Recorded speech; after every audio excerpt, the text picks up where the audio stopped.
ॐ श्रीमात्रे नमः। नमस्कार। आज के इस एपिसोड में हम देखेंगे कि आयुर्वेद के अनुसार मासिक धर्म के समय लैंगिक संभोग क्यों वर्जित है।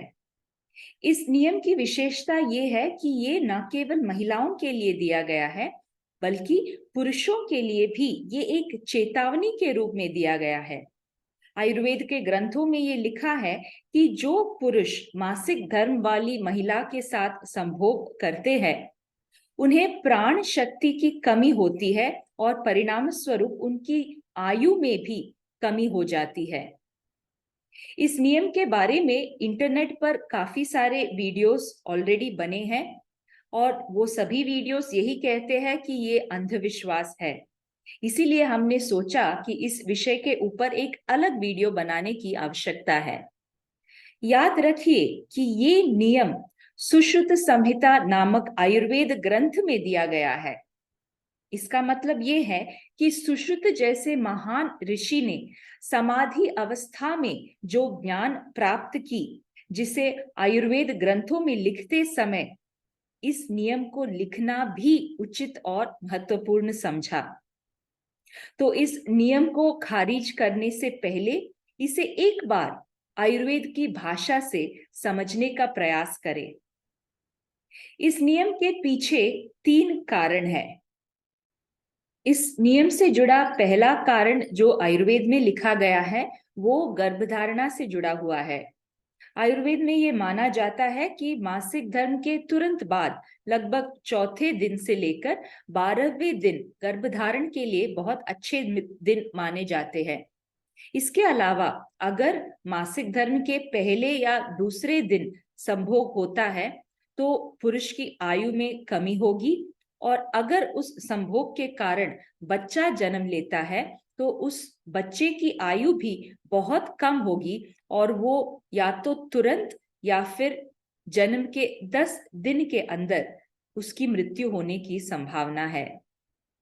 ऐसे ही अगर मासिक धर्म के तीसरे दिन संभोग होने के कारण बच्चा जन्म लेता है, तो वो बच्चा या तो विकृति युक्त होता है या फिर अल्पकालिक होता है। तो ये पहला कारण है कि मासिक धर्म के समय संभोग वर्जित है। इस प्रथा के पीछे दूसरा कारण ये है कि लैंगिक संभोग के दौरान तंत्रिका तंत्र यानी नर्वस सिस्टम काफी उत्तेजित हो जाता है और इसके परिणाम से वात दोष बहुत विचलित हो जाता है। इसके अलावा संभोग के दौरान अग्नि की बढ़ने से पित्त दोष भी काफी प्रकोप हो जाता है, और आप पहले से ही जानते हो कि अगर वात और पित्त दोष मासिक धर्म के समय अधिक बढ़ जाते हैं, तो किस प्रकार मासिक धर्म से जुड़ी समस्याएं हो सकती है। तो ये था दूसरा कारण। तीसरा कारण, इस नियम को तोड़ने से पुरुषों पर क्या असर पड़ता है, ये समझने से हमें पता चल जाएगा। याद कीजिए कि ऋतुविद्या के तीसरे एपिसोड में, जहां पर हमने मासिक धर्म एकांत निवास या फिर मेंस्ट्रुअल सेक्लूशन के बारे में हम बात कर रहे थे, तो उस समय हमने बताया कि किस प्रकार एक मासिक धर्म वाली महिला का शरीर अपने आसपास से प्राण शक्ति लेने की प्रक्रिया में रहती है। अब इस विषय को थोड़ी और गहराई से समझने की आवश्यकता है। सामान्य रूप से एक महिला के अंडे में और एक पुरुष के वीर्य में बहुत अधिक प्राण शक्ति की मात्रा होती है, क्योंकि इसी बीज से तो एक नए शरीर का निर्माण होता है। जब एक महिला का शरीर मासिक धर्म के समय प्राण शक्ति खोने की प्रक्रिया में रहती है, तो वो स्वाभाविक रूप से दूसरों से प्राण शक्ति ले लेती है। ऐसे ही लैंगिक संभोग के कारण एक पुरुष अपने शरीर से वीर्य खो देता है और उसके साथ प्राण शक्ति भी काफी मात्रा में उसके शरीर से चली जाती है, और यही कारण है कि लैंगिक संभोग के तुरंत बाद पुरुष बहुत थकान का अनुभव महसूस करते हैं।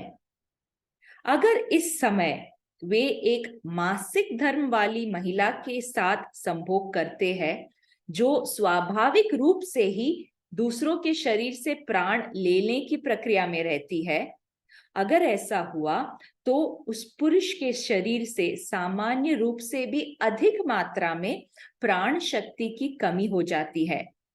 आयुर्वेद ग्रंथों में लिखा है कि इसके परिणाम स्वरूप उनकी शारीरिक शक्ति और जीवन आयु में भी कमी हो जाती है।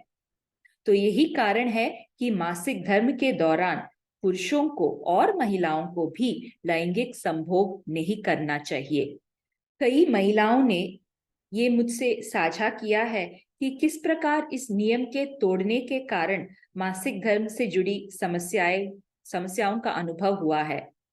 संभावना है कि पुरुषों को भी ये अनुभव हुआ होगा कि किस प्रकार इस नियम के तोड़ने के कारण उनको भी सामान्य से अधिक थकान का अनुभव हुआ होगा। दूसरे नियमों के विपरीत इस बार मैं ये नहीं कहूंगी कि ये आपको अपने अनुभव के द्वारा जानने का प्रयास करना चाहिए, क्योंकि इस नियम को तोड़ने के परिणाम काफी हानिकारक है। तो मैं यही कहूंगी कि इस नियम को खारिज करने से पहले काफी गहराई से सोच विचार करें और ये जानने का प्रयास करें कि इस नियम के पीछे क्या विज्ञान है।